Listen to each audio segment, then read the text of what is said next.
कर दे शुरू। हमारा नेक्स्ट टॉपिक है प्रोबेबिलिटी, प्रायिकता। देखो, प्रायिकता होती है अनुकूल परिणाम बटे संभावित परिणाम।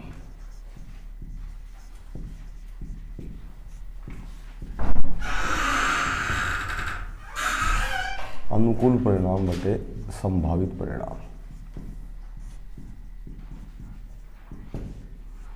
अनुकूल परिणाम बटे संभावित परिणाम। कितना अनुकूल परिणाम से और संभावना प्रोबेबिलिटी कितना है इसे, संभावित जो कोई चीज कितनी है। एक तो इस तरह का क्वेश्चन आएगा कि एक थैले में, देखो एक थैले में 4 लाल 3 हरी 2 सफेद और 5 नीली गेंदें हैं।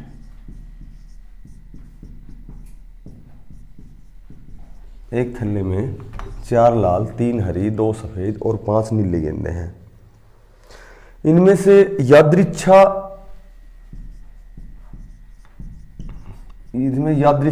एक गेंद बाहर निकाली है।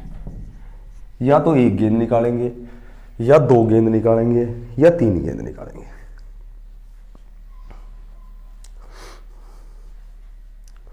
इनमें से एक गेंद बाहर निकाली है।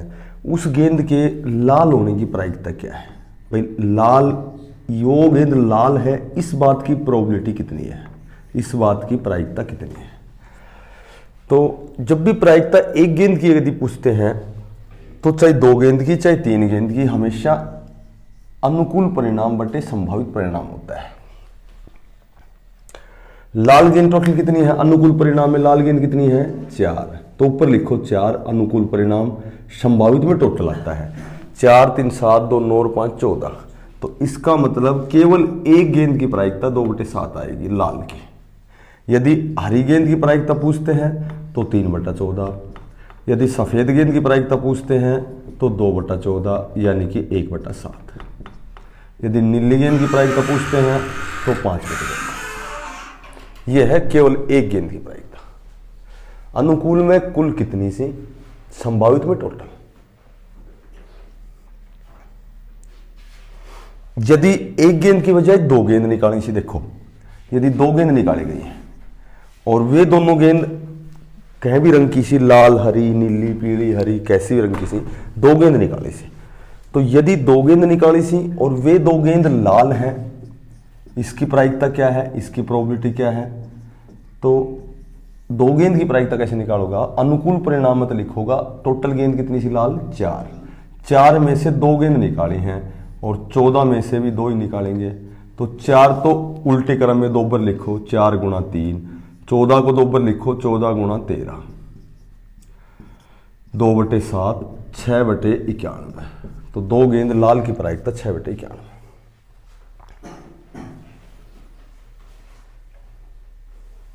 फिर बताओ,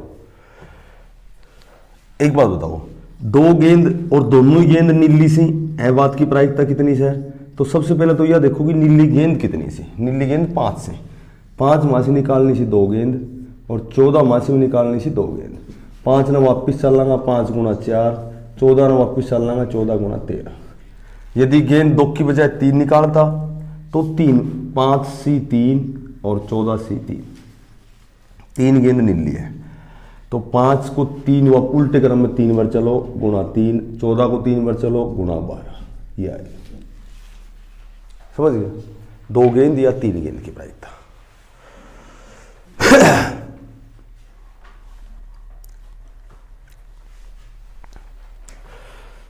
जैसे एक ऐसे क्वेश्चन हुआ है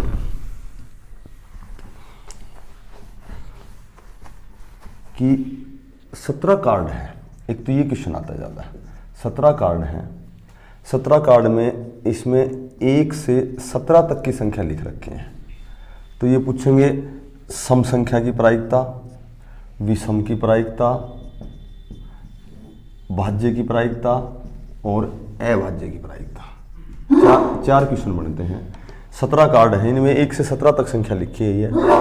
तो बताओ सम संख्या की प्रायिकता क्या है, विषम की प्रायिकता क्या है, भाज्य की प्रायिकता क्या है और अभाज्य की प्रायिकता क्या है।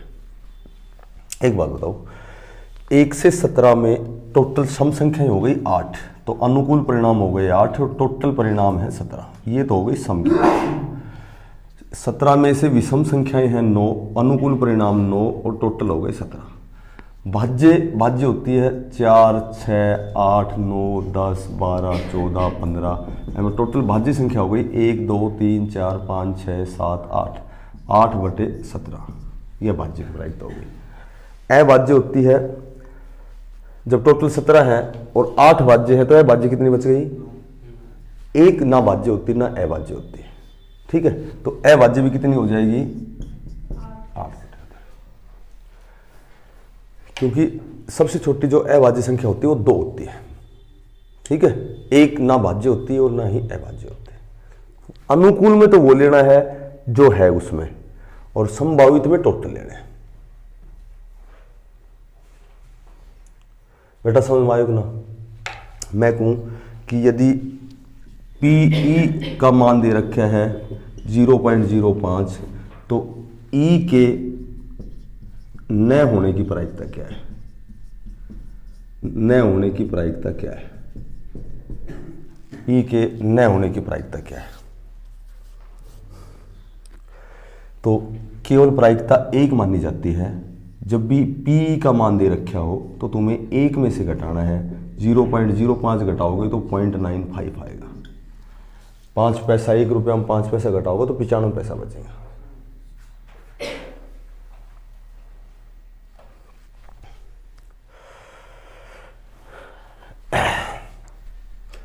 ये सिर्फ ये ध्यान रखो, अनुकूल परिणाम बटे संभावित परिणाम, NE/NS, ये रिप्रेजेंट करते हैं इसको, अनुकूल परिणाम और संभावित परिणाम। ऐसे लिखो, 2 पासों को एक साथ उछाला जाए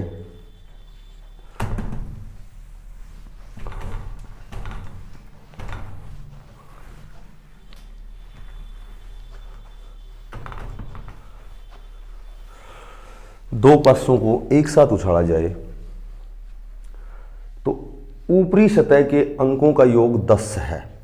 दोनों पासों के ऊपरी सतहों के अंकों का योग 10 है। इस बात की प्रायिकता क्या है? 12 है, 8 है, 7 है, 10 है, कुछ भी आ जाए। तो हमेशा ध्यान रखना, जब भी 2 पासे होते हैं ना, जब भी 2 पासे होते हैं तो इसमें जो टोटल संभावित परिणाम बनते हैं ना, वो 36 बनते हैं। 3/36, 1/12। तो दोनों ऊपला पासा को जोड़ 10। यदि M में 6 आओ है और M में 4 आओ है, M में 6 आओ है, M में 6 आओ है, M में 4 आओ है, M में 5 आओ है, M में 5 आओ है, तो टोटल जो अनुकूल परिणाम तो बनेंगे 3, और संभावित हमेशा 2 पासों में 36 होते हैं, तो 1/12 आ जाएगा। 36 क्यों आएगा पता है? 36 इसलिए आएगा, इसमें 1 है, इसमें भी 1 है, इसमें 1 है, इसमें 2 है, इसमें 1 है, इसमें 3 है, इसमें 1 है, इसमें 4 है, इसमें 1 है, इसमें 5 है, इसमें 1 है, इसमें 6 है। उसके बाद 6 हो गई, 36 कैसे हो जाएंगे? इसमें 2 है, इसमें 1 है, इसमें 2 है, इसमें 2 है, इसमें 2 है, इसमें 3 है, इसमें 2 है, इसमें 4 है, तो 6 का जोड़ा बन जाएगा, क्योंकि 6 ही अंक होते हैं 1 से 6 तक, तो 6 36 होते हैं संभावित परिणाम। और दोनों का जोड़ 12 हो तो क्या बताओगे? दोनों ऊपरी जो ऊपरी सतह है उसके अंकों का जोड़ 12 हो तो क्या बताओगे? 1/36, क्योंकि 12 तो जब ही होगा जब दोनों में 6 होगा। 6 से बड़ा तो होता है या नहीं अंक? ठीक है, 8 हो तो इसमें 2 हो, इसमें 6 है, इसमें 6, इसमें 2, इसमें 4, इसमें 4, इसमें 5, इसमें 3, इसमें 3, इसमें 5, टोटल कितने हो गए? 5/36। ठीक है,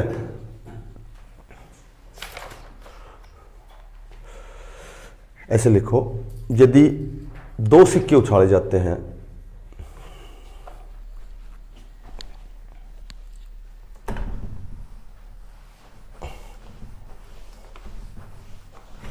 यदि 2 सिक्के उछाले जाते हैं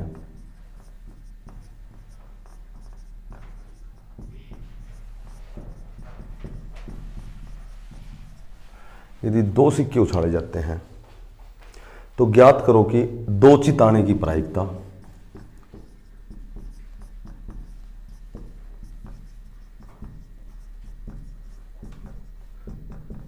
एक तो चित और पट याद रखना, 2 चित आने की प्रायिकता।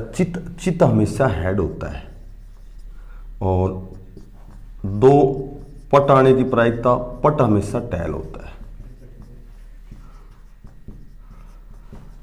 2 पट आने की प्रायिकता, पट हमेशा टेल होता है। और इसमें दे रखे हैं 1 चित और 1 पट आने की प्रायिकता। 1 चित और 1 पट आने की प्रायिकता।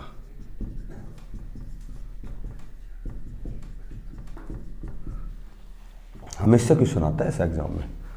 और कोई भी चित नहीं आने की प्रायिकता, कोई भी चित नहीं आने की प्रायिकता। ये 4 ही क्वेश्चन है बस।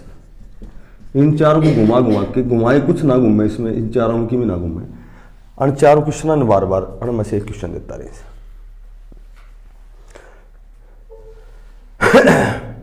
तो एक बात बताओ कि 2 सिक्के उछाले जाते हैं। एक तो होता है NE/NS, अनुकूल परिणाम बटे, पहले तो संभावित टोटल गिनना हमें।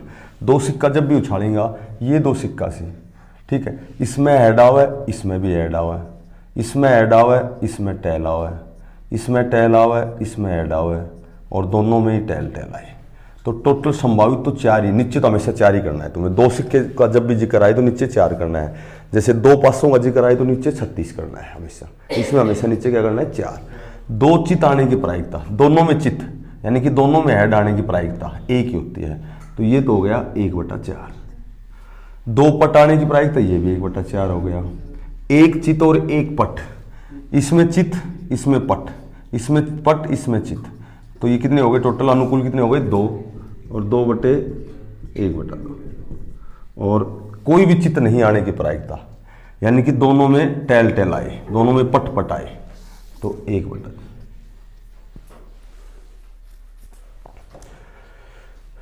संभावित यदि थाने पता हो तो अनुकूल तो निकाल दो आराम से। संभावित पाठशाला में हमेशा 36 लिखियो नीचे, और एम सिक्का में हमेशा 4 लिखियो नीचे, ठीक है।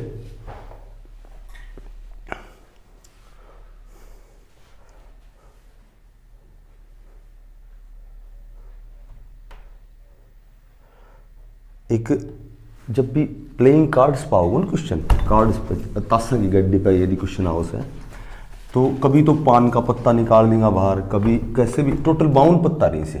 तो 52 पत्ता में एक ही बात ध्यान रखनी से है कि 13 को जोड़ो रस है, 13 हुक्म का, 13 ईंट का, 13 पान का, 13। अब निकालेंगे तो जो संभावित परिणाम से निकाला बाद में, जैसे मान ले मैं कहूँ कि पान का पत्ता निकाल दिया, पान का पत्ता बाहर निकाल दिया, तो हुक्म को पत्तों आने की प्रायिकता कैसे है, ठीक है। तो हुक्म का पत्ता टोटल कितना रही सी 13, ठीक है। पान का निकाल ही दिया, बचेगा टोटल संभावित परिणाम कितना बचेगा 39। तो हुक्म को पत्ता की प्रायिकता कितनी है 1/3।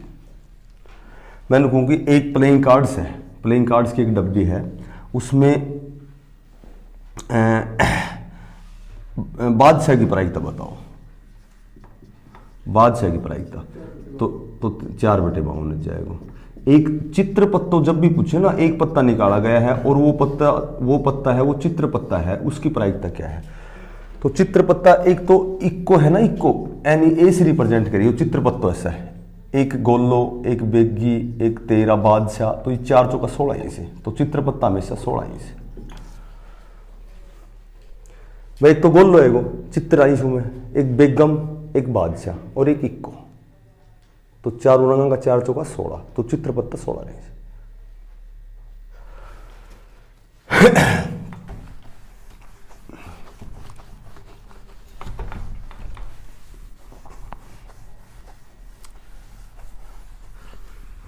देखो एक तो जैसे कोणा से संबंधित एक क्वेश्चन हाउस है, कोणों से संबंधित कोण कैसे निकालोगा, कि जैसे एक तो सबसे पहले तो यही है कि यह जो चाप्स है ना, यह चौड़ी जैसे ऐसी चौड़ी से या, और यह कितनी चौड़ी रहेगी, कोई भी चित्र बना होगा तो यह चाप ऐसी दुगनी चौड़ी रस है। अगर यो 40 डिग्री देंगे और उरे एक्स को मान देती सी तो थानू 80 डिग्री बताऊँ। तो लिखो नंबर 1, चाप द्वारा बना कोण शेष वर्तखंड में बने कोण का दुगुना होता है। जल्दी जल्दी लिखो, शाबाश। चाप द्वारा बना कोण शेष वर्तखंड में बने कोण का दुगुना होता है। चाप द्वारा बना कोण शेष वर्तखंड में बने कोण का दुगुना होता है।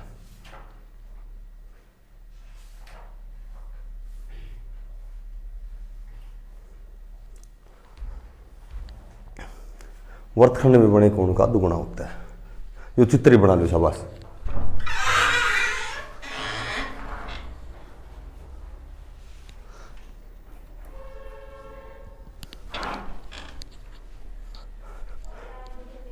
एक दूसरी बात है कि केंद्र सी एक ही साइड में जितना भी कोण बनेगा, ये ध्यान रखियो, ये हमेशा बराबर रही।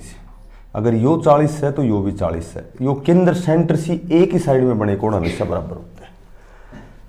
केंद्र से एक ही ओर बने कोण हमेशा बराबर होते हैं।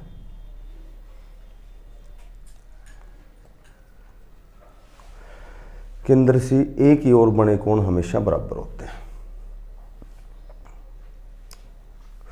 तीसरी बात जो है कि अर्धवर्त में हमेशा, ऐसे लिखो, अर्धवर्त में हमेशा 90 डिग्री का कोण होता है।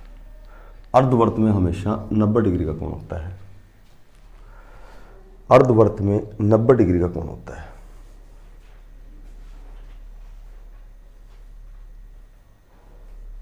जब भी था ना अर्धवर्त में, जैसे मान लो एक कोण दे दियो 40 डिग्री और उर एक्स दे देगा, तो ऐसो चित्र दे देना अर्धवर्त है, अर्धवर्त उर है, अर्धवर्त यो है, तो यो अपना आप ही 90 डिग्री से, यो स्पेशल नियम है अर्धवर्त को 90 डिग्री।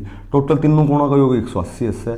तो थाने के करना से कि एनी 90 मान लेने से, 90 और 40 130, तो थाने कहने से एक्स की वैल्यू 60 होगी। टोटल 90 में जो कोण दे रखा वो जोड़ दो, 180 में से घटा दो। एक कि कह भी आकृति को कोणा को योग पूछी ना, तो वो याद रख लो 2n-4 गुणा 90 याद रखियो। एन की जगह भुजा लिखांगा। जैसे पंचभुज के 500 कोणों का योग पूछे, पंचभुज के 500 कोणों का योग, षष्ठभुज के 6 कोणों का योग, तो अणकोणा को योग पूछे तो 2n-4 गुणा 90 याद रखियो। एन की जगह वो मान लिख दियो जितनी भुजा से, 5 से 6 से 4 से कितनी भुजा से। उसके बाद में एक चक्रीय चतुर्भुज होती है, जो चक्कर में चतुर्भुज होती है, इसके आमने सामने के कोणों का योग 180 होता है। अगर थाने यो 100 डिग्री दे दी तो, और यूरा एक्स मान ली तो यो 80 डिग्री बताऊँ थाने। यो 70 दे दी और यो पूछ ली तो यो 110 बताऊँ। और यो बाहर है ना, बाहर ऐसे खींच लियो, जैसे टोटल यो 180 है, तो यो 80 हम निकाल रखे से, तो बाहर को 100 डिग्री जाएगा। टोटल कोण 180 डिग्री से। जैसे मान लो यो 70 से, ठीक है, और यो उरे दे दियो, एक्स उरे दे रखे स्थान, उरे दे रखे से, तो यो 70 है तो यो टोटल कितना से 180, तो एक्स को मान 110 आ जाएगा। तो ऐसे लिख लो, आमने सामने कोणों का योग 180 होता है। किसमें? चक्रीय चतुर्भुज में आमने सामने के कोणों का योग 180 होता है।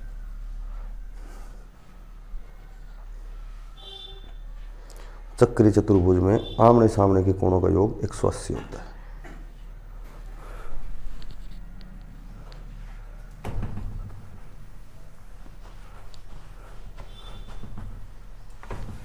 एक जो पूरक कोण होते हैं ना, ऐसे लिख लो, जिन दो कोणों का योग 90 डिग्री होता है वे एक दूसरे के पूरक होते हैं। जिन दो कोणों का योग 180 डिग्री होता है वे एक दूसरे के संपूरक कोण होते हैं। जिन दो कोणों का योग 90 डिग्री होता है वे पूरक कोण होते हैं।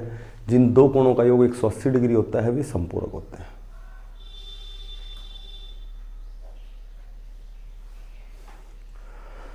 जिन दो कोणों का योग 180 डिग्री होता है वे संपूरक होते हैं।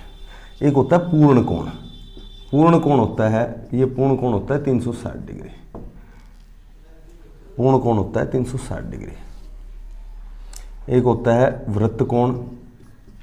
वृत्त कोण होता है 180 से 360 के बीच का।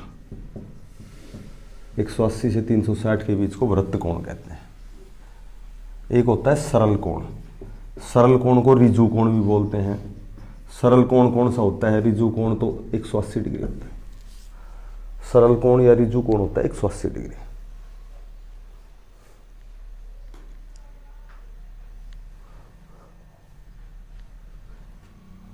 ठीक है। उसके बाद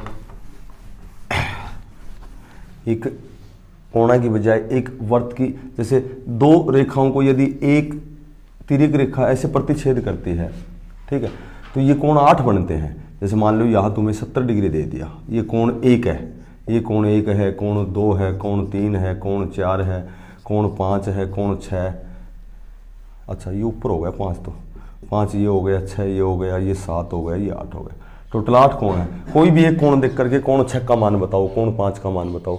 तो अगर ये 70 है ना, तो ये टोटल कोण 180 डिग्री होता है, तो ये दूसरा कोण 110 आ जाएगा। ये कितना आ जाएगा? 70 आ जाएगा। ये कितना आ जाएगा? 110 आ जाएगा। और एकांतर कोण हमेशा बराबर रहते हैं। जैसे ये कोण और ये कोण बराबर, एकांतर कोण बोलते हैं इसको। एकांतर कोण हमेशा, ये भी 110 आ जाएगा, फिर ये 70 आ जाएगा, फिर ये 110 आ जाएगा, फिर ये 70 आ जाएगा, क्योंकि 180 होता है, ये 180 होता है, तो 180 दोनों का जोड़ 180 कर दिया करो। तो ये तो वैसे कॉमनली बात है, ये तो उधर होगा। दो समांतर रेखाओं को जब एक तिर्यक छेदी रेखा काटती है तो इसमें एकांतर कोण बराबर होते हैं। बस एकांतर यदि याद से तो 8 कोण निकाल दोगे तुम। इसका ये और इसका ये बराबर होता है, ये एकांतर कोण होते हैं। शीर्षाभिमुखी कोण होते हैं, संगत कोण, कई चीज़ है। अब जो मेन बात से वह एक स्पर्श रेखा पे क्वेश्चन हाउस है। जैसे ऐसे क्वेश्चन आएगा, या तो ऐसे चित्र बना देंगे, या फिर ऐसे बना देंगे, या फिर ऐसे बना देंगे। 3 प्रकार के हैं ये, स्पर्श रेखा से रिलेटेड क्वेश्चन है। बनाओ इसको जल्दी, शाबाश। पी बिंदु से स्पर्श करती है ये,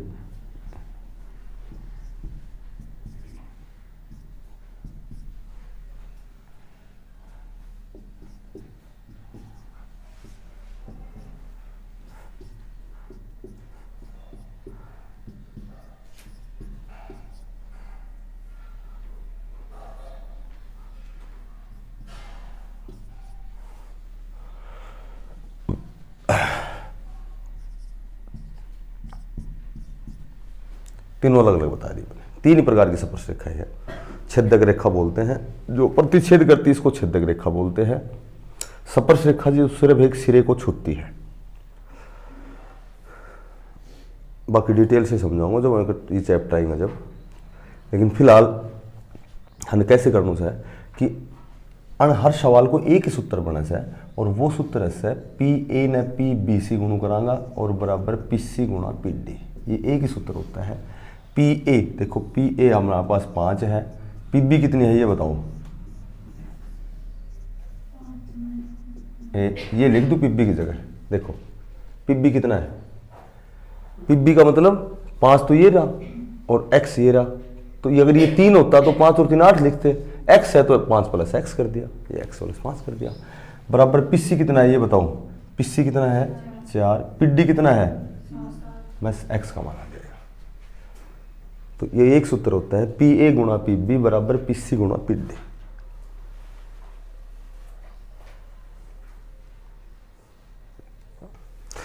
अगर केवल ये एक स्पर्श रेखा दे रखी है ना, तो हमेशा इसको ऐसे करना, जो ये पूरी इसको छेद नहीं कर रही, प्रतिच्छेद नहीं कर रही इसको, तो एक रेखा स्पर्श रेखा है, इसकी तो स्क्वायर होती है और बराबर पी ए गुणा पी बी, ये सूत्र होता है।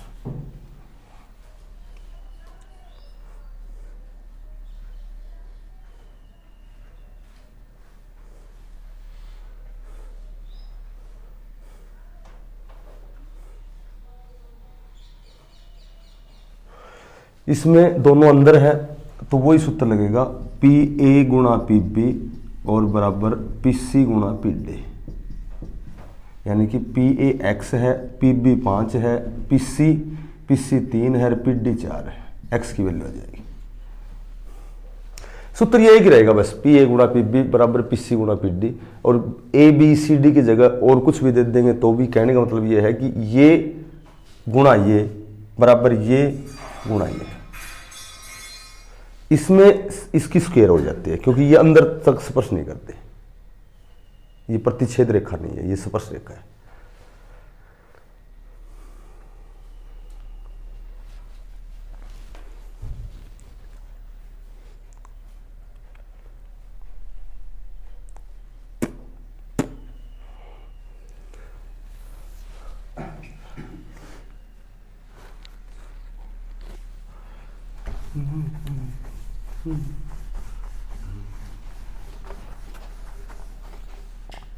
देखो एक क्वेश्चन आएगा ट्रिग्नोमेट्री से। ट्रिग्नोमेट्री में 4 प्रकार का क्वेश्चन थी, छोटा छोटा क्वेश्चन थी, ज्यादा बड़ा भी कोना के पास। रवि तेरे को नहीं कि ये तेरे को नहीं, अच्छा चेक कर लियो सिलेबस। ऐसा तो होना है इसके कि मैथ अगर 30 नंबर को और फिर नहीं वो एलसी में अच्छी बता था ना आपको। अच्छा केवल अर्थमेटिक आओगे, चलो मैं आज चेक करूँ दिखा तेरे 30 नंबर में तो पूरा मैथ आना चाहिए यार।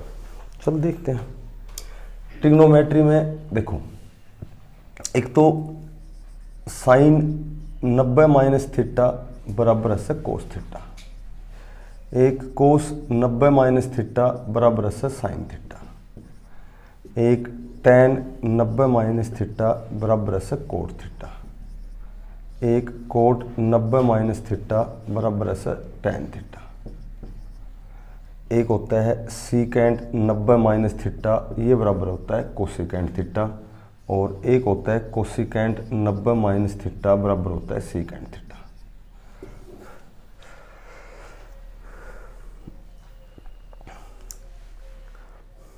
इसमें से तो जैसे नॉर्मल क्वेश्चन ऐसे आएगा, साइन हमेशा कोस में चेंज होता है और कोस हमेशा साइन में चेंज होता है।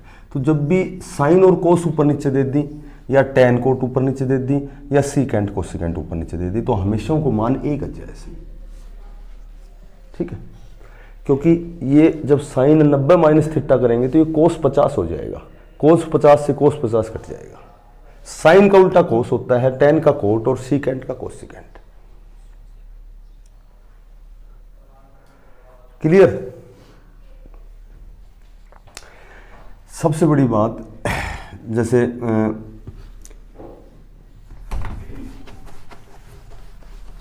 सिर्फ हमें मेन 2 ही क्वेश्चन थी बस, ज्यादा क्वेश्चन बोले, सिर्फ 2 ही क्वेश्चन है, 2 ही मिनट में समझा दूंगा कि एक राइट एंगल ट्रायंगल बनाने स्थान है। एक तो यह बात ध्यान रखनी से, यह बात मैं थाने बार बार बता रखी से भाई आधार लंब को संबंध तीसरी कर्ण भुजासी असत 5-3-4 बार लिखवा रखी से बताने। एक होता है LAL बटा KKA, ये होता है LAL बटा KKA, ये हमेशा साइन होता है, ये कोस होता है, ये टेन होता है। साइन का उल्टा हमेशा कोसिकेंट होता है, कोस का उल्टा सीकेंट होता है और टेन का उल्टा कोट होता है। अच्छा कोई भी क्वेश्चन दे दें, साइन थीटा 3/5 दे दियो, अब कुछ भी पूछ लो चाहिए, अपन ने पूछ लियो कोस स्क्वायर थीटा का मान बताओ, बस थारा लेवल ओडेक्स लेवल से है, यो ही क्वेश्चन आएगा एग्जाम में। तो sine theta we know that sine theta होता है लंब बटे कर्ण, कोस होता है आधार बटे कर्ण, टेन होता है लंब बटे आधार, कोसिकेंट होता है कर्ण बटे लंब, उल्टा हो जाएगा, सीकेंट होता है कर्ण बटे आधार और कोट होता है आधार बटे लंब। साइन क्या होता है ये बताओ जल्दी मुंह से बोलो। लंब बटे लंब योरो और कर्ण योरो, तो यह भुजा को कितनी आओगी, ठीक है। कोस स्क्वायर थीटा पूछो, कोस क्या होता है आधार बटे कर्ण, आधार बटे कर्ण और स्क्वायर है तो स्क्वायर कर दो, तो इसका आंसर आ जाएगा 9/15। क्लियर, समझ गा। यदि मैं कहूं कि tan थीटा यदि दे रखा है, tan थीटा 7/24 दे रखा है, अब कुछ भी पूछो से tan क्या होता है ये बताओ, लंब बटे आधार, तो 7/24 का संबंध किससे बता रखा है, बस कुछ भी पूछ लो, ठीक है। कोस स्क्वायर कितनों करांगा, कोस क्या होता है आधार बटे कर्ण, आधार बटे कर्ण 7/25 49/625, क्योंकि स्क्वायर है, ये स्क्वायर है तो स्क्वायर कर देना, स्क्वायर नहीं है तो छोड़ देना इसको। एक इसमें जो सेकंड है वो सिर्फ मान याद रखना है बस। तारे अण दो क्वेश्चन से बाहर कभी भी क्वेश्चन नहीं आओ। वो एक तो साइन थीटा होता है, एक कोस थीटा होता है, एक टेन थीटा होता है, उसके बाद टेन को कोट थीटा कर दो, फिर कोसिकेंट थीटा कर दो और फिर सेकेंड। सिर्फ 0 से लेकर और 4 तक था ना, 4 को भाग देकर हमको अंडर रूट निकालना उसमें बस, और कुछ नहीं करना है।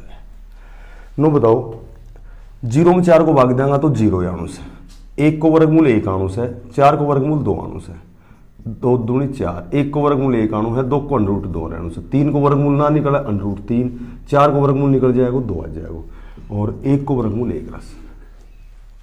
0 से 4 तक 4 को भाग दे, अंडर रूट निकाल दे बस, ये सारा आएगा, सारा टोटल मान बनेगा। या एक बात याद रहना सी, टोटल मान बना दिया था भैया अपना भी। और कोशिश यही करोगे एक बार रट दो नहीं, क्योंकि उठ बनाओगा तो टाइम ज़्यादा लगेगा। तो सीधो 10 60 को मान, 10 को 30 को मान, ये याद रहना चाहिए। या फिर थारा सीधी एक बात याद रहनी चाहिए, सीधी एक ही बात याद रहनी चाहिए कि 0 को मान, 30 को मान, 45 को मान और 60 को मान और 90 को मान। टोटल 90 4 क्वाड्रेंट रेंज है। ये फर्स्ट होता है, ये सेकंड होता है, ये थर्ड होता है, ये फोर्थ होता है।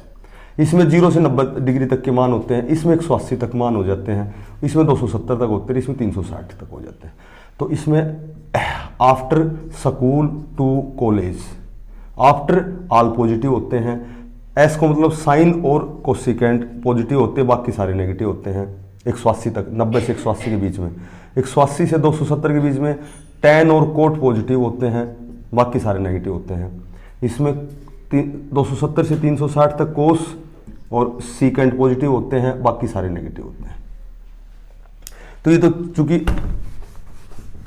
थोड़ी सी बड़ा लेवल है, थारो लेवल यो है कि ये मान याद रहना चाहिए।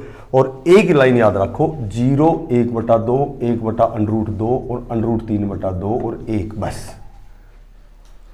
ना तो इतना टाइम मार्कना कि हम 0 से 4 तक 4 को भाग देकर वर्गमूल निकालेंगे। अपनों एक ही काम से साइन का मान याद रखना सी, 0 1/2 1/√2 √3/2 और 1 करो याद एक बार। 20 सेकंड सी थारगन है, साइन का मान याद करो। 20 सेकंड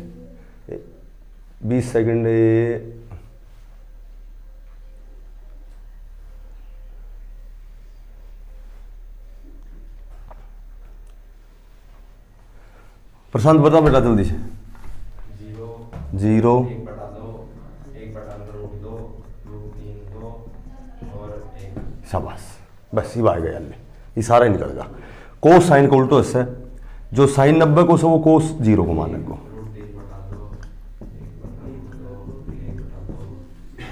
जो टेन होता है वो टेन जो होता है ना, वो साइन का मानना में कोस का मानना को भाग देना से, साइन बटा कोस 10 होता है।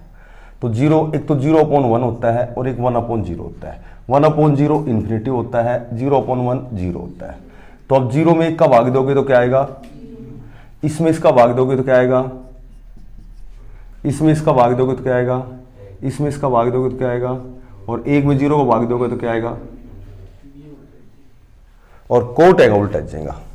इन्फिनिटिव पहला √3 फिर 1 फिर 1/√3 फिर 0, समझ गा। कोट 10 को उल्टा है। कोसिकेंट है, कोसिकेंट पता क्या करोगे, कोसिकेंट होता है 1/sin।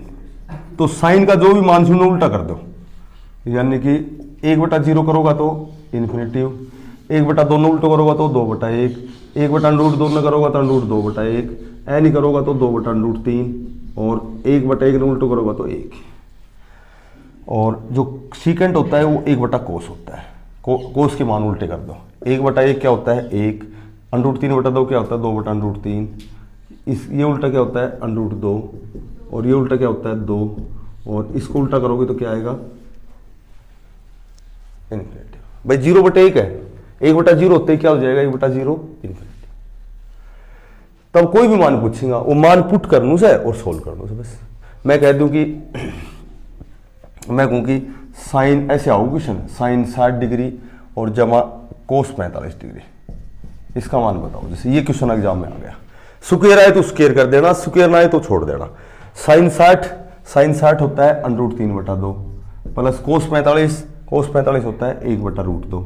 तो इसको आगे सोल्व कर देंगे। कैसे करेंगे, 2√2, तो ये आ गया √6 और ये आ गया 2, तो ये बस यहीं छोड़ दो इसको।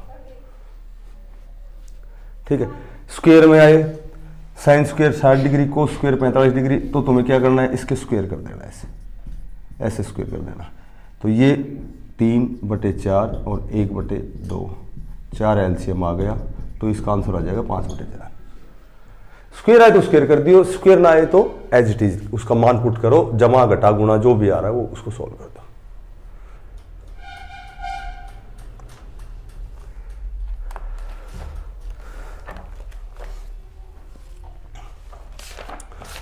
ऐसे लिखो ऋतिकाल।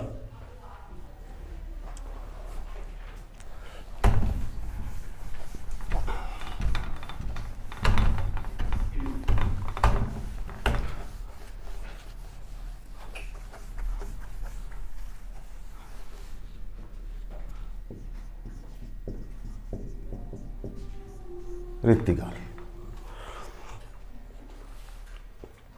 ऋतिकाल का समय सभी को पता है 1700 से 1900 तक है। ऐसे लिखो ऋतिकाल का जो नामकरण था वो आचार्य शुक्ल ने रखा था। आचार्य शुक्ल ने ऋतिकाल का जो नामकरण है वो आचार्य शुक्ल ने रखा है।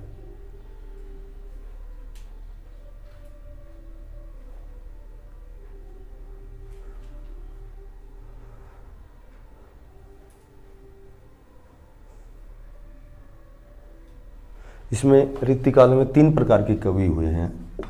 एक तो है ऋतिबद्ध, ऋतिसिद्ध और ऋतिमुक्त। ऋतिसिद्ध, ऋतिबद्ध और ऋतिमुक्त। ऋतिबद्ध में देव, केशवदास और मतीराम। ऋतिबद्ध में है बिहारी और इसमें है घनानंद। निम्न में से ऋतिमुक्त कवि कौन सा है, तो घनानंद। निम्न में से ऋतिबद्ध कवि कौन सा है, तो देव, केशवदास और मतीराम।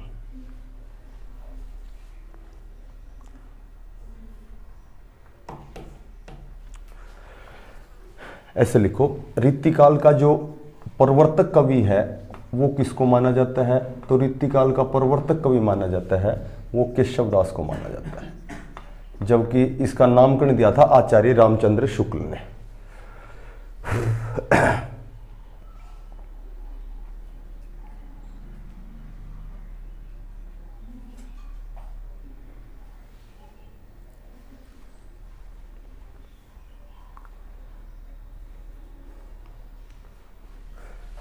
केशवदास की एक इंपॉर्टेंट रचना लिखो, कवि प्रिया, और एक है इसकी रसिक प्रिया।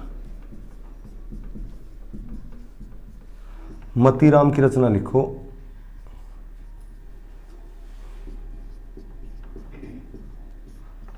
ललित ललाम। बिहारी की लिखो बिहारी सतसई।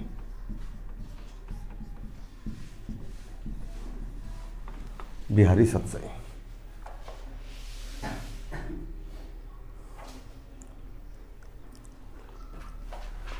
और घनानंद की लिखो सुजान हित।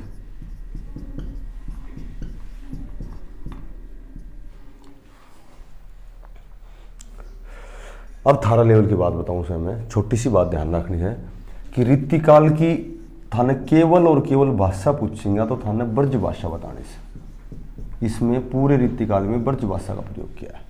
ये बड़ा से बड़ा लेवल में केवल नहीं पूछे सी ऋतिकाल की भाषा कौन सी है, तो तुम्हें ब्रज भाषा बतानी है।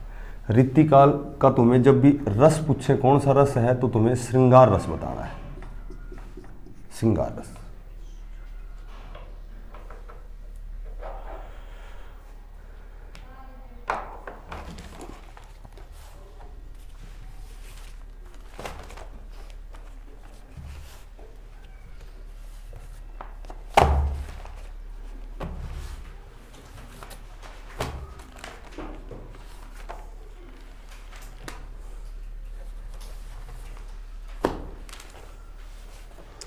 लिखो जल्दी जल्दी। क्वेश्चन नंबर 1,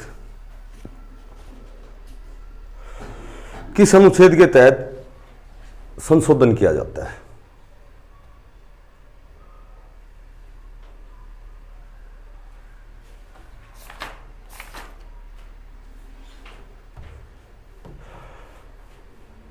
भाषाएं कौन सी अनुसूची में है? भाषाएं कौन सी अनुसूची में है?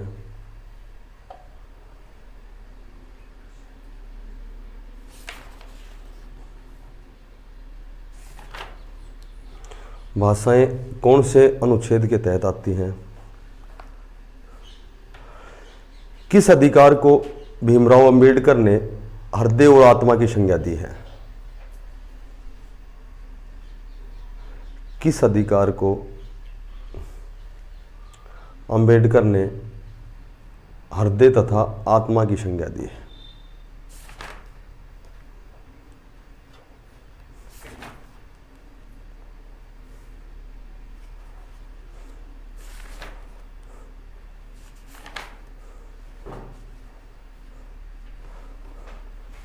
प्रधानमंत्री का वेतन कितना होता है?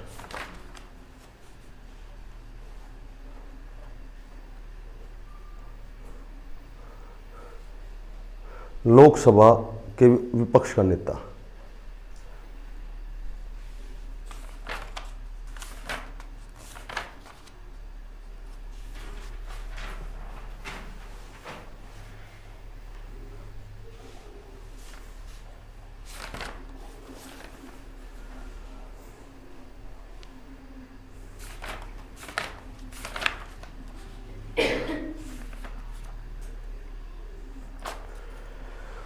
जो भी एक ये क्वेश्चन आया था अभी एस्टेट में आया था कि जो राज्य के जो सीमाएं बनाता है वो कौन बनाता है?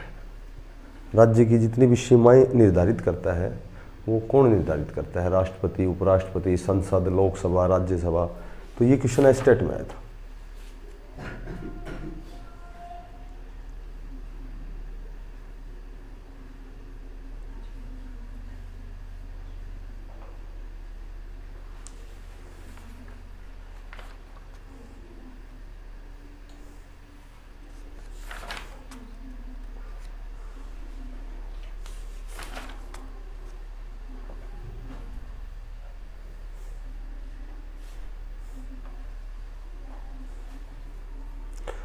जो राज्य का एडवोकेट जनरल ऑफ स्टेट, राज्य का जो महाधिवक्ता होता है, इसकी नियुक्ति कौन करता है? महाधिवक्ता होता है advocate general of the state.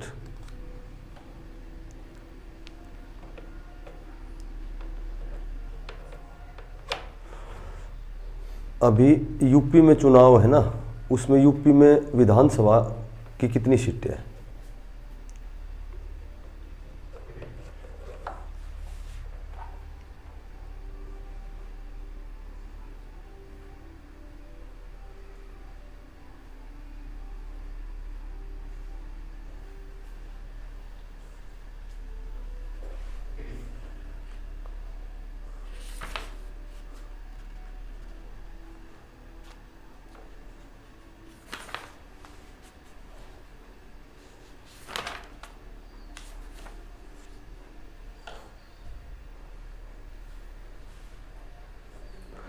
संघ लोक सेवा आयोग जो होता है, यूनियन पब्लिक सर्विस कमीशन होता है, यूपीएससी जिसको बोलते हैं, उसमें टोटल कितने सदस्य होते हैं?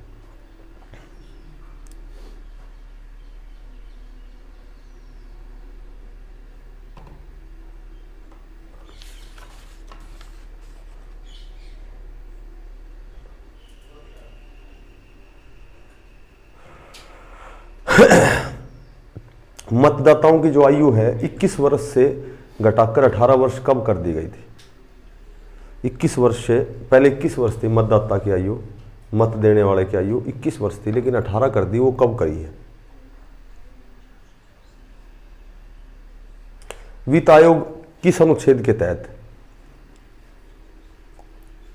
जो फाइनेंस कमीशन होता है, वित्त आयोग होता है, जिसका 15वां अध्यक्ष NK सिंह है, ये इसका उल्लेख किस अनुच्छेद के तहत है?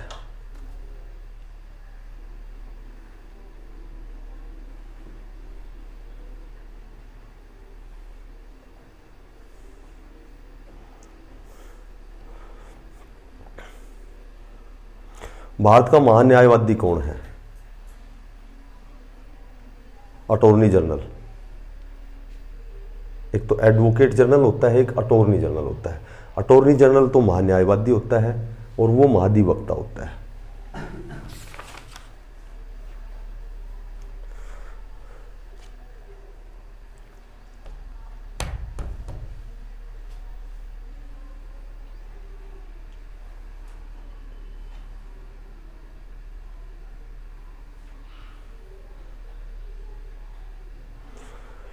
जो सरकारी भाषा के रूप में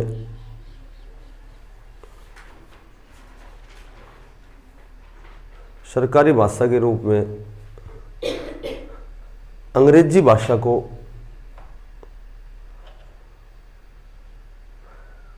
कब तक सरकारी भाषा के रूप में उसे उसकी अनुमति दी गई?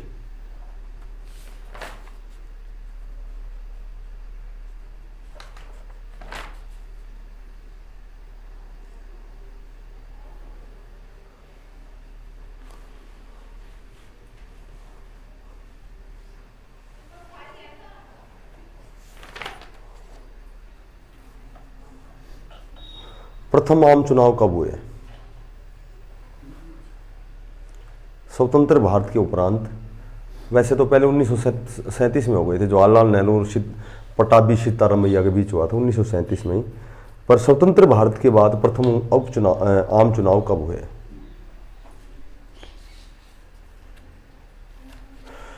पहचान पत्र कब से बनाना प्रारंभ हुआ? मतदाताओं के लिए पहचान पत्र को अनिवार्य कर दिया गया किसने? निर्वाचन आयोग ने, कि भाई हर मतदाता का पहचान पत्र होना चाहिए। यह निर्णय कब से लिया गया?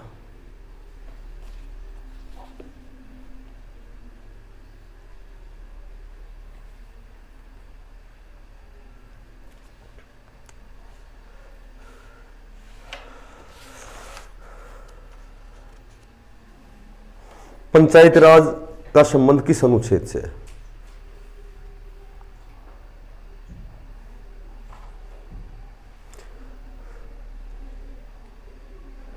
और जो त्रिस्तरीय जो पंचायती राज है वो सबसे पहले कहाँ लागू हुई? 3 स्तरीय, यानी कि एक तो समिति, एक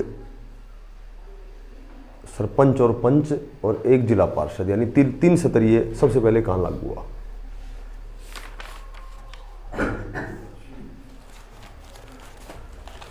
बताओ जल्दी से।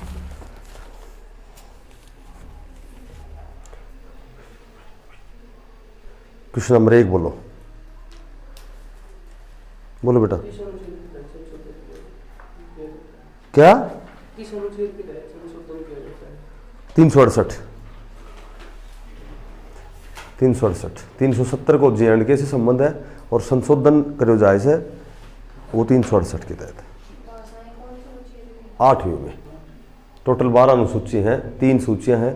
8वीं में भाषाओं का उल्लेख, 9वीं में भूमि सुधार, दल बदल, 11वीं में पंचायती राज और 12वीं में नगर निगम, नगर पालिका, नगर निगम। नेक्स्ट,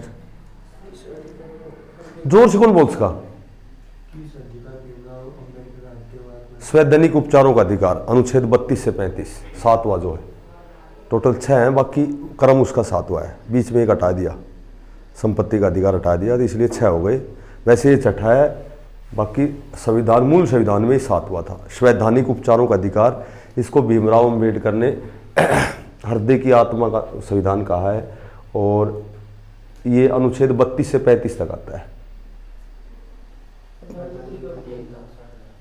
180 हो गई, पहले 160 थी, अब 180 हो गई। नेक्स्ट है अधीर रंजन चौधरी है, वो तो लोकसभा का विपक्ष का नेता अधीर रंजन चौधरी। पहले भी वही था, अभी वही हो गया। हाँ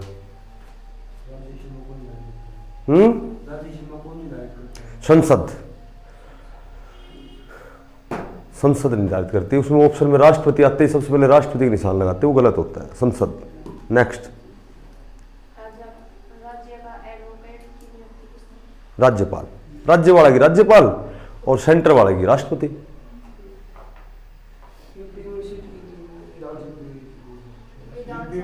402।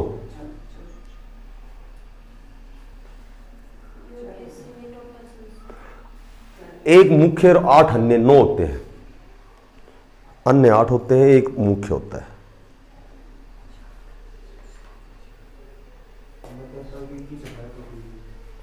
1989 में, 1989 में। सरकारी भाषा के रूप में पहले तो 1971 तक की गई थी, फिर है ना अनिश्चित काल के लिए बढ़ा दी गई। अब इसका कोई समय नहीं है, अनिश्चित काल तक सरकारी भाषा के रूप में अंग्रेजी भाषा को अनिश्चित काल तक इसकी सीमा को बढ़ा दिया गया है। नेक्स्ट, पहचान पत्र नहीं होने देते। 2000 में 5 अनुच्छेद 40, अनुच्छेद 40, 1992 में। चला आगे बोल। 3 जो 3 यो है तो सबसे पहला नागौर में है तो 2 अक्टूबर 1959 में सबसे पहला नागौर राजस्थान में लागू हुई थी। हो गए complete. Attorney general Venugopal Rao, Venugopal Rao.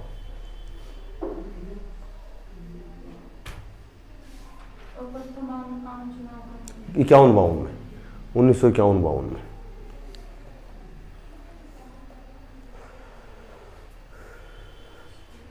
कल है ना, कल